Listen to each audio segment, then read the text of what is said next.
Bonjour à tous, je m'appelle Sylvain Mallet.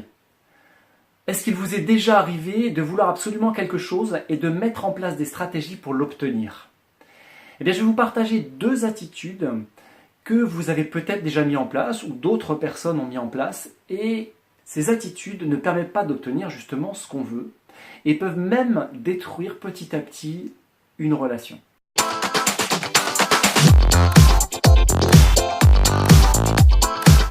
Bonjour à tous, bienvenue dans la série Réveille ta com, la série de vidéos qui vous permet d'acquérir des outils pour vous permettre de sortir des conflits, trouver plus de bonheur, plus de tranquillité et d'être paisible au niveau de sa communication. Aujourd'hui, on parle de comment faire pour obtenir ce qu'on souhaite, et particulièrement de deux attitudes que je remarque assez souvent et qu'évidemment, comme n'importe qui, j'ai aussi à un moment donné utilisées. Vous verrez que ces attitudes-là, vous allez vous rendre compte qu'on les rencontre très souvent. Les deux mots dont je vais parler, les deux attitudes, sont des grands mots, des grands termes, mais au final, ça représente des choses qu'on voit très très souvent. Ces deux attitudes, il s'agit du marchandage et de la victimisation. Par exemple, si je vous dis « c'est bien normal que tu me files un coup de main avec tout ce que j'ai déjà fait pour toi », ou encore « de toute façon, dans cette entreprise, on ne peut rien dire, on ne peut pas partager, on peut pas parler », ou si je vous dis par exemple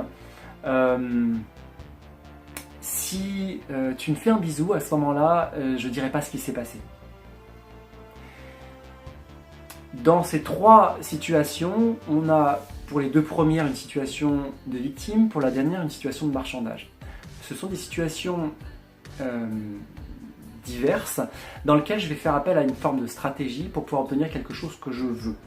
Le problème de ces stratégies, de ces attitudes, fait qu'au fur et à mesure, la relation va pouvoir peut-être possiblement se casser et que possiblement je peux ne pas obtenir ce que je souhaite. Quand je dis par exemple, avec tout ce que j'ai fait pour toi, c'est bien normal que tu me files un coup de main, je suis dans une attitude finalement de victime. Je demande à ce que l'autre me file un coup de main parce que je lui ai pendant longtemps filé moi-même un coup de main et que par voie de conséquence, par parallélisme, je souhaiterais qu'il fasse la même chose. Pour pouvoir être beaucoup plus efficace par rapport à ça, il conviendra beaucoup plus d'exprimer ce que vraiment je veux. Et je t'ai pendant longtemps donné beaucoup de coups de main. Est-ce qu'il serait possible qu'aujourd'hui, toi aussi, tu m'aides? Le problème d'exprimer ça, vous allez peut-être me dire, c'est pas très très loin de ce que tu as exprimé auparavant, c'est vrai, mais la différence, elle est là particulièrement sur deux choses, le besoin et la question qui s'en vient. Le besoin, c'est-à-dire que ici, le besoin est exprimé clairement, j'ai besoin d'aide. Et la deuxième, c'est la question. Clairement, est-ce que tu peux m'aider? Ce qui se passe là, c'est que quand on pose les choses sous cette forme-là, on a un risque. Contrairement au premier où quelque part on efface le risque en disant « de toute façon, il n'y a pas de risque, c'est normal que tu le fasses ». Il y a une normalité qui a été définie à un moment donné, peut-être par moi, peut-être de manière générale entre nous deux, mais en tout cas, c'est normal que tu le fasses. Sauf que c'est peut-être pas si normal et que peut-être au fur et à mesure, la normalité, elle va disparaître.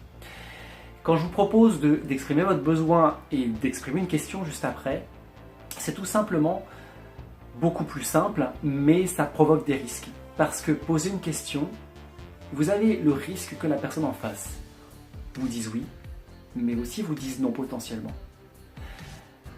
Et pour certains, ça peut être un vrai risque. Sauf que c'est le meilleur moyen pour trouver une relation qui soit équilibrée.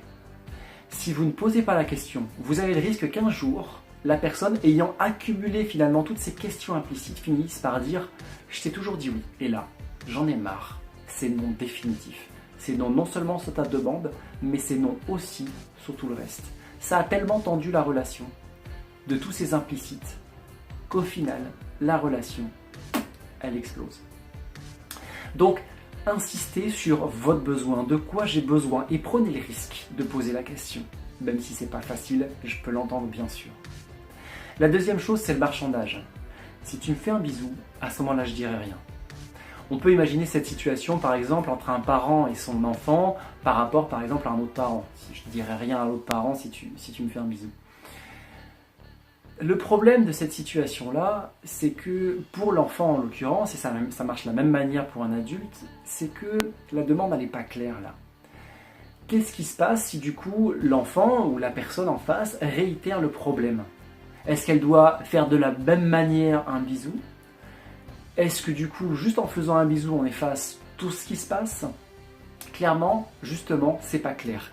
Et du coup, pour pouvoir éclaircir, vous devez absolument préciser ce qui se passe. Dans cette situation, ça peut être « je ne souhaite pas que cette situation se reproduise et j'ai eu très peur et j'ai besoin d'être beaucoup plus en sécurité ». Est-ce que ça t'est possible, dès à présent, de stopper définitivement ce genre d'action?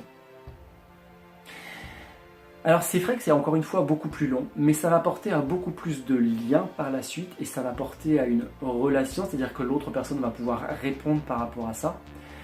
Et ça va faire aussi en sorte de ne pas créer une relation de dépendance, parce que dans la question du marchandage, comme ici, on peut créer une relation de dépendance si je peux faire finalement un peu n'importe quoi avec mon parent, parce qu'à partir du moment où je vais lui faire un bisou, hop, on efface tout, il y a une forme de magie.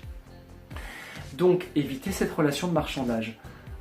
Précisez beaucoup plus ce que vous voulez, au risque peut-être pour certains, ce que j'ai exprimé tout à l'heure, la manière de répondre était peut-être un peu brute, mais c'est un risque à prendre encore une fois, plutôt qu'effectivement d'avoir le risque qu'à un moment donné, la communication soit complètement cassée parce que l'enfant ne comprend plus ce que vous lui dites, parce qu'à partir d'un certain moment où vous ne serez pas bien, vous lui direz bah non, ça suffit pas de faire un bisou, non mais ça va pas. Enfin, cette situation, elle convenait peut-être bien à un moment donné, peut-être, mais à un autre moment, elle risque de ne plus convenir. Donc c'est une solution provisoire, temporaire, qui a peut-être à un moment donné fonctionné, mais qui ne fonctionnera peut-être plus par la suite. Donc laissez-vous effectivement le risque de pouvoir trouver une vraie solution par rapport à la situation et exprimer qu'est-ce qui s'est passé pour vous. Votre sentiment, la peur peut-être, et la situation. Soyez ferme aussi par rapport à ce qui s'est passé pour vous en termes de situation. Voilà donc deux attitudes, le marchandage dont je viens de parler et la victimisation. Si cette vidéo elle vous a parlé, peut-être pour vous, peut-être pour une autre personne, partagez-la, likez aussi, ça me permet de savoir si ça a du sens pour vous. Et moi je vous dis à bientôt, dès demain, pour une nouvelle vidéo dans Réveille ta com. Au revoir.